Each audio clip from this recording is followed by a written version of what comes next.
Hei! Mandatumin ensimmäisen vuosineljänneksen tulos julkaistiin aiemmin tänään ja me käydään seuraavaksi sen pääkohtia läpi. Mä oon Hanna Valonen ja toimin sijoittajasuhdepäällikkönä täällä Mandatumilla.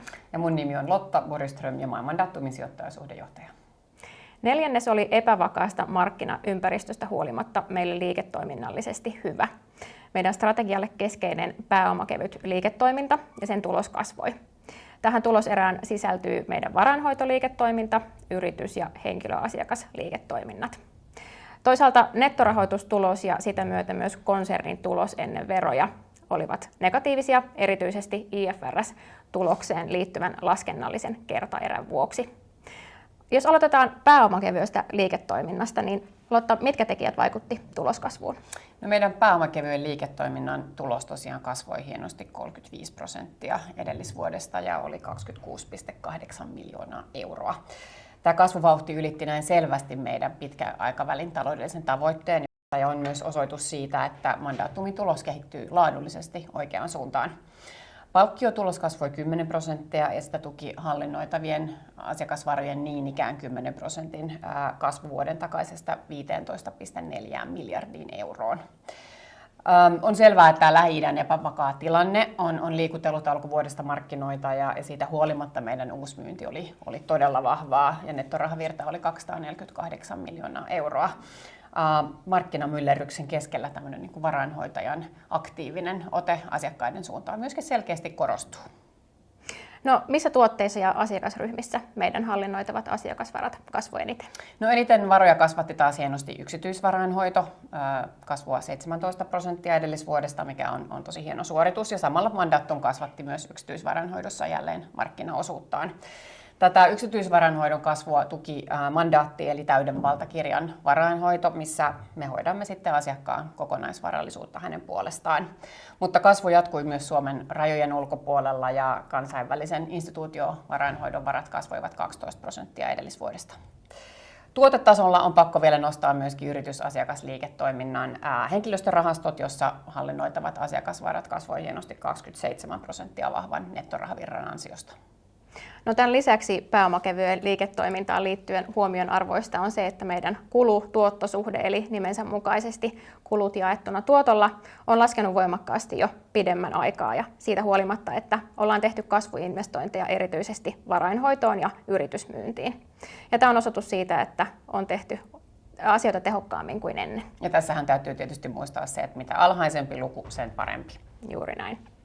No, siirrytään sitten nettorahoitustulokseen. Se tosiaan muodostuu pääasiassa meidän alasajettavasta laskuperustekorkoisesta liiketoiminnasta ja oman taseen sijoitusomaisuuden tuotosta.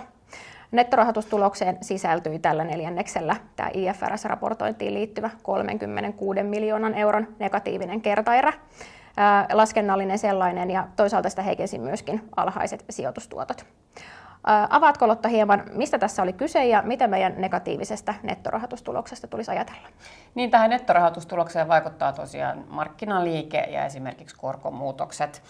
Sijoitusmarkkinahan oli ensimmäisellä neljänneksellä aika vaikea, emmekä me oman taseen sijoitustuottojen osalta päässeetkään siinä täysin tavoitteisiimme.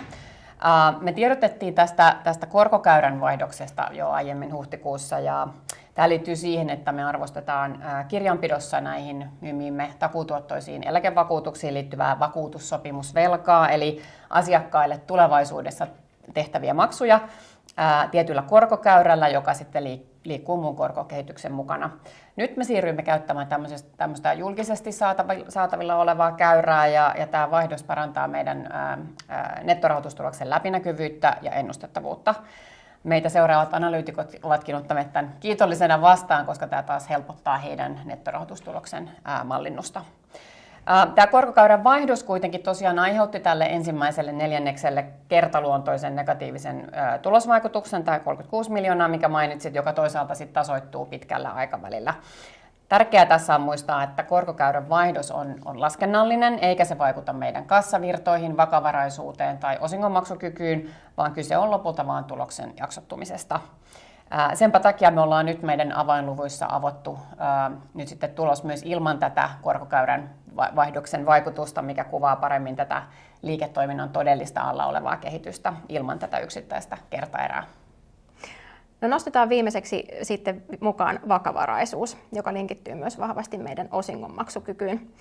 Mandaatumi jo entuudestaan vahva vakavaraisuusasema nousi ensimmäisellä neljänneksellä huimasti vuoden vaihteen